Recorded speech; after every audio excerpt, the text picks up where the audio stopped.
ನಾವಿವತ್ತು shorter film ನ roast ಮಾಡ್ತಾ ಇದೀವಿ. ಯಾರೆಲ್ಲ ಜಲಗಾರನ್ ಫ್ಯಾನ್ಸ್ ಇದಾರ ಬೀಜ ಎರಡು ಕೈಲಿ ಗಟ್ಟಾಗಿ ಹಿಡ್ಕೊಂಡು ಕೂತ್ಕೊಳ್ಳಿ. ಯಾಕಂದ್ರೆ ಇವತ್ತು ಶಾರ್ಟರಿನ್ ಜೊತೆಗೆ ಅವ್ರ ಕ್ರಿಂಜ್ ಫ್ಯಾನ್ಸ್ ಗಳು ರೋಸ್ಟ್ ಆಗ್ತಾ ಇದ್ದಾರೆ. ಫಸ್ಟ್ ನಾವು ಶಾರ್ಟರ್ ಫ್ಯಾನ್ಸ್ ನ ದಿಂಗಿ ದೇವ್ರ ಮಾಡೋಣ. ನೆಕ್ಸ್ಟ್ ಮೂವಿ ಕಡೆ ಹೋಗೋಣ. ನಿನ್ನೆ ನನಗೆ ಒಬ್ನು ಕಮೆಂಟ್ ಸೆಕ್ಷನ್ ಅಲ್ಲಿ ಏತಾಡ್ಬಿಟ್ಟಿದ್ದ. ಅದೇನಂದ್ರೆ, ಅಣ್ಣ ಎಲ್ಲರೂ ತಪ್ಪು ಮಾಡ್ತಾರೆ, ಹಂಗೆ ನಮ್ಮ ಬಾಸನು ತಪ್ಪು ಮಾಡಿದ್ದಾರೆ ಅಂತ. ಅವ್ರು ಮಾಡಿದ ತಪ್ಪಿಗೂ ಜಲಗಾರ ಮಾಡಿದ ತಪ್ಪಿಗೂ ತುಂಬಾ ನಾವು ವ್ಯತ್ಯಾಸ ಕಣೋ ಕಜೂರು. ಇಲ್ಲಿ ನೋಡ್ರಿ ನಮ್ ಡಾರ್ಲಿಂಗ್ ಕಮೆಂಟ್ ನ, ಪವಿತ್ರ ಗೌಡ ಸಾವಾಸ ಜೈಲಿಗೆ ವನವಾಸ ಬೆಂಕಿ ಬ್ರೋ. ಒಂದ್ಸರಿ ಇವ್ರ ಸೋಷಿಯಲ್ ಮೀಡಿಯಾ ಚಪ್ರಿ ಫ್ಯಾನ್ಸ್ ನ ಮೀಟ್ ಮಾಡ್ಕೊಂಡ್ ಬರೋಣ ಬನ್ನಿ. ಮುಖ ಯಾಕೆ ಈ ತರ ಇದೆ? ಬೆಳಗ್ಗೆ ಮೋಷನ್ ಆಗ್ಲಿಲ್ಲ. ಬರ್ತಾ ಇದೀನಿ ಚಿನ್ನ, 2028ಕ್ಕೆ ನಮ್ಮ ಬಾಸು ಮುಖ್ಯಮಂತ್ರಿ ಆಗ್ಬೇಕು.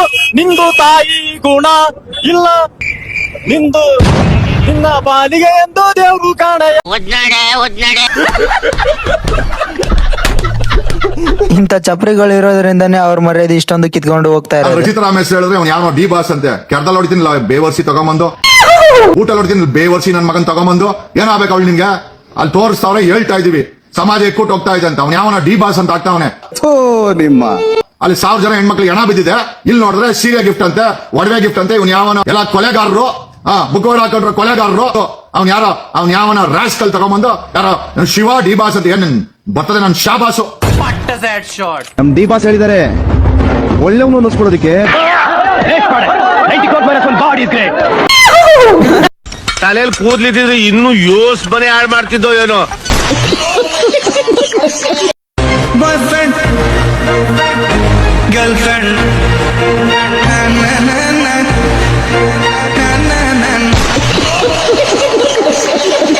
ನೋಡ್ತಾ ಇದಾರಲ್ಲ ಡಾರ್ಲಿಂಗ್ಸ್, ಅವ್ರ ಫ್ಯಾನ್ಸ್ ಎಷ್ಟು ಕ್ರಿಂಜ್ ಆಗಿದ್ದಾರೆ ಅಂತ. ಇವನೇ ಪೌಡೆ ಬಂದು 2028ಕ್ಕೆ ಸಿಎಂ ಆಗ್ಬೇಕು ಅಂತ ಹೇಳ್ತಾ ಇದ್ದಾನೆ. ಅವ್ರು ನೋಡಿದ್ರೆ ಜೈಲಲ್ಲಿ ಮುದ್ದೆ ಮುರಿತಾ ಇದ್ದಾರೆ. ಅವ್ರ ಹೆಂಗ್ ಸಿಎಂ ಆಗ್ತಾರಂದ್ರೆ ಹಿಂಗ್ ಆಗ್ತಾರೆ. ಮತ್ತೆ ನಮ್ ಜಗ್ಗು ಅಣ್ಣನ ಕೈಯಲ್ಲಿ ಸಿಕ್ಕಾಕೊಂಡಿದಿರಲ್ಲೋ ಡಿ ಬಾಸ್ ಅಂತ ಏನ್ ಬರ್ತದೆ ನನ್ ಶಾಬಾಸು. ನಮ್ ಜಲಗಾರ ಅವ್ರನ್ನ ಅವ್ರ ಫ್ಯಾನ್ಸ್ ರೋಸ್ಟ್ ಮಾಡ್ತಾ ಇದ್ದಾರೆ. ನೀವು ಅವ್ರಿಗೆ ಈ ತರ ಅಜಿಬಾಜಿ ಮಾಡ್ತಾ ಇರೋದಕ್ಕೆ ಅವ್ರು ಜೈಲಿಗೆ ಹೋಗಿರೋದು ಅನ್ಸುತ್ತೆ. ಈಗ ಶಾರ್ಟರ್ ಫಿಲ್ಮ್ ರೋಸ್ಟ್ ಕಡೆ ಬರೋಣ. ಸಿನಿಮಾ ಓಪನ್ ಆಗ್ತಿದ್ದಂಗೆ ನಮ್ಮ ಅಣ್ಣನ ಎಂಟ್ರಾಕತಿ.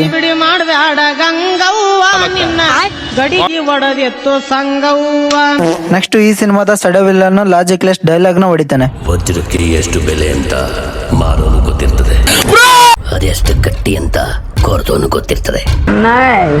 ಏನೇ ಆದ್ರೂ ಈ ಸಲ ಅವ್ನ ಜಾತ್ರೆಗೆ ಬರ್ಲೇಬಾರ್ದು. ನಮ್ ಶಾರ್ಟರಪ್ಪನ ಬಿಡಿಸ್ಕೊಂಡ್ ಬರ್ಬೇಕು ಅಂತ ಫಂಡ್ ನ ಎತ್ತುತ್ತಾ ಇರ್ತಾರೆ. ಆಗ ಒಬ್ಬ ಅಜ್ಜಿ ಕಿಡ್ನಿ ಟಚಿಂಗ್ ಡೈಲಾಗ್ ನ ಹೇಳ್ತಾರೆ, ಕೇಳಿ. ಬೇಕಾಗಿರೋದು ಬಂಗಾರ ಅಲ್ಲ ಕಣಪ್ಪ, ಬಂಗಾರದಂತ ಸುದ್ದಿ. ಆದ್ರೆ ಅಣ್ಣನ್ಗೆ ಬಂಗಾರದ ನಿಧಿನೇ ಸಿಕ್ಬಿಡ್ತು. ಪಬ್ಲಿಕ್ ಕ್ರಾಸ್ ಅಂತೀನೋ ಅದಕ್ಕೆ ಅನ್ಸುತ್ತೆ ಇವನ್ನ ಜೈಲಾಗಿ ಇಟ್ಟಿರೋದು. ಈಗ ಹೀರೋಯಿನಿ ಅವರ ಎಂಟ್ರಿ ಕತಿ. ಈ ಎಂಟ್ರಿಯಲ್ಲಿ ಇವಳು ಬಂದು ಅವನ್ ಕುತ್ತಿಗೆಗೆ ಮಚ್ಚಿಟ್ಟಿರ್ತಾಳೆ. ಆ ಮಚ್ಚ ಅವನ್ಗೆ ಡೀಟೇಲ್ ಆಗಿ ಕಾಣ್ತಾ ಇರಲ್ಲ. ಆ ಮಚ್ಚಿನ ಬಗ್ಗೆ ಡೀಟೇಲ್ ಆಗಿ ಹೇಳ್ತಾನೆ. ಅದ್ ಹೆಂಗೆ? ಅದು ಹಿಂಗ್ ಸಾಧ್ಯ ಅಲ್ವಾ? ಇದೇನಾ ನಿಮ್ ಮನೇಲಿ ಕಲ್ಸಿರೋದು? ಮತ್ತಿನ್ನೇನು ಲೈಲಾ ಮಂಜಣ್ಣ ರೋಮಿಯೋ ರಾಮಣ್ಣನ್ ಸಾಂಗ್ ಸ್ಟಾರ್ಟ್ ಆಗತಿ.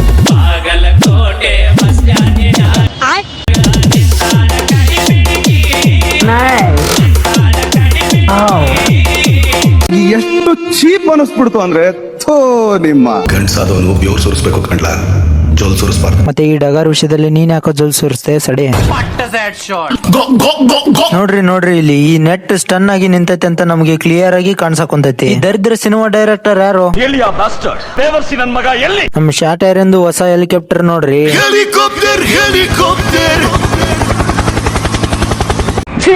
ಈಗ ನಮ್ ಶಾರ್ಟರ್ ಅಣ್ಣ ಮತ್ತೆ ನಮ್ಮ ಅತ್ತಿಗೆ ಬಂದು ವಿಲನ್ಗ ಹೂವು ಹಣ್ಣು ಕೊಟ್ಟು ನಮ್ಮ ಮದುವೆಗೆ ಬನ್ನಿ ಅಂತ ಹೇಳೋಕಾರ. ನಮ್ಗೆ ಇವಾಗ ಗೊತ್ತಾಗತ್ತೆ ಅಣ್ಣಗ ಎಷ್ಟೊಂದು ಕಾಂಟ್ಯಾಕ್ಟ್ ಇದಾವು ಅಂತ. ಅದೇ ಹೆಂಗಂದ್ರ ಸಣ್ಣ ದಪ್ಪಂದು ಡೈರಾಗ ಅಷ್ಟೊಂದು ನಂಬರ್ಗಳನ್ನ ಬರ್ಕೊಂಡಿರ್ತಾನ ನಮ್ಮ ಅಣ್ಣ. ಈಗ ನಮ್ಮ ಅಣ್ಣ ಉತ್ತರ ಭಾರತಕ್ಕೆ ಫೋನ್ ಹಚ್ಚಿ ಡೀಲ್ ಒಪ್ಪಿಸ್ತಾನ. ನನಗನ್ಸುತ್ತೆ ಜಲಗಾರನ್ಗೆ ಅಷ್ಟೆಲ್ಲ ಸೀನ್ ಇಲ್ಲ ಅಂತ. ಯಾಕಂದ್ರೆ ಅಣ್ಣ ಒಂದು ಸಣ್ಣ ಕಮೆಂಟ್ಗೆ ಜೈಲಿಗೆ ಹೋಗ್ಯಾನ. ಫೋನ್ ಹಚ್ಚೋದು ಹಚ್ಚಿರ್ತಾನ, ಡೈರೆಕ್ಟ್ ಆಗಿ ಡೀಲರ್ಗೆ ಹಚ್ಚಿರಲ್ಲ, ಬೇರೆ ಅವನಿಗೆ ಹಚ್ಚಿರ್ತಾನ. ಅದ್ ಯಾಕಂದ್ರೆ ನಮ್ ತಲೆನ ದಂಗಿ ನಮ್ ಟೈಮ್ ವೇಸ್ಟ್ ಮಾಡಕ. ಯಾರೋ ಈ ಕತೆ ಬರ್ದಿರೋದು. ಈಗ ಡೀಲರ್ ಅಸಿಸ್ಟೆಂಟ್ ಬಂದು ಡೀಲರ್ಗೆ ಹೇಳ್ತಾನ,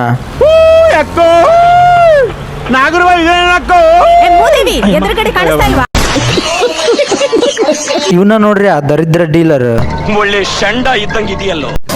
ಈ ಡೀಲರ್ಗೆ ಡೀಲ್ ಹೋಗೈತಿ ಅಂತ ಇವನಿಗೆ ಗೊತ್ತಿರ್ತೈತಿ. ಆಗ ನಮ್ ಶಾಟರಪ್ಪ ಇವ್ರ ಮಾವ ಅವನ್ನ ಹೊಡೆದು ಕೇಳ್ತಾರ ಏನಾಗೈತಿ ಅಂತ. ಆಗ ಅವನು ಎಲ್ಲ ವಿಷಯನೂ ಬಾಯ್ ಬಿಡ್ತಾನ. ಬಾಯ್ ಬಿಟ್ಟಾಗ ನಮ್ ಶಾಟರಪ್ಪನ ಮುಕ್ಕಳಿ ಟರ್ ಅಂತತಿ. ಟರ್ ಅಂದ್ರೂ ಪರವಾಗಿಲ್ಲ, ಆಗಿದ್ದಾಗ್ಲಿ ಬಾ ಅಂತ 107 ಜನನು ಕೊಚ್ಚಿ ಸಾಯಿಸ್ತಾನ. ಅಷ್ಟೊಂದು ಜನನ ಸಾಯಿಸಿದ ಮೇಲೂ ನಮ್ಮ ಅಣ್ಣಗೆ ಸಣ್ಣ ಪುಟ್ಟ ಸ್ಕ್ರಾಚಸ್ ಬಿಟ್ಟು ಮತ್ತೇನಾಗಿರಲ್ಲ ನೋಡ್ರಿ. ಮತ್ತಿನ್ನೇನು ಅವ್ರು ತೋಡಿದ ತೆಗ್ನಲ್ಲಿ ಅವ್ರನ್ನೇ ಮುಚ್ಚಿ ವಾಪಸ್ ಬರ್ತಾನ. ಹಾಲಿವುಡ್ ಸಿನಿಮಾದಲ್ಲಿ ಬರೋ ಬಾಂಬ್ ಬ್ಲಾಸ್ಟ್ ಸೀನ್ ಇಲ್ಲೇ ರಿಪೀಟ್ ಆಕತಿ. ಇದೆಲ್ಲ ಆದ್ಮೇಲೆ ನಮ್ ಜಲ್ಗಾರಪ್ಪ ಜೈಲ್ಗೆ ಹೋಗ್ತಾನೆ. ಸಿನಿಮಾದಲ್ಲಿ ನಮ್ ಜಲ್ಗಾರಪ್ಪ 107 ಕೊಲೆ ಮಾಡಿದ್ರು ಬೇಲ್ ಮೇಲೆ ಹೊರಗೆ ಕರ್ಕೊಂಬರ್ತಾರೆ. ನಿಜ ಜೀವನದಲ್ಲಿ ಒಂದ್ಸರಿ ಹೊರಗೆ ಬಂದು ನೋಡಿ ಬಾಸ್, ನಿಮ್ ಫ್ಯಾನ್ಸ್ಗಳು ಇಲ್ಲಿ ಚಪ್ರಿ ತರ ಮಾಡ್ತಾ ಇದ್ದಾರೆ.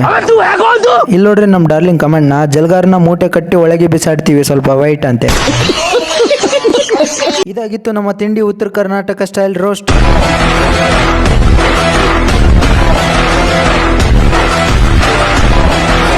ನೆಕ್ಸ್ಟ್ ಯಾವ ಸಿನಿಮಾನ ರೋಸ್ಟ್ ಮಾಡ್ಬೇಕಂತ ಕಮೆಂಟ್ ಮಾಡಿ. ಇದೇ ತರ ತಿಂಡಿ ರೋಸ್ಟ್ ಮಾಡೋಣ ಅಂತೆ. ಇನ್ನು ಯಾರ್ಯಾರು ಸಬ್ಸ್ಕ್ರೈಬ್ ಮಾಡ್ಕೊಂಡಿಲ್ಲ ಸಬ್ಸ್ಕ್ರೈಬ್ ಮಾಡ್ಕೋಬಹುದು. ಮತ್ತೆ ವಿಡಿಯೋ ಹೇಗಿತ್ತು? Love you darlings, bye.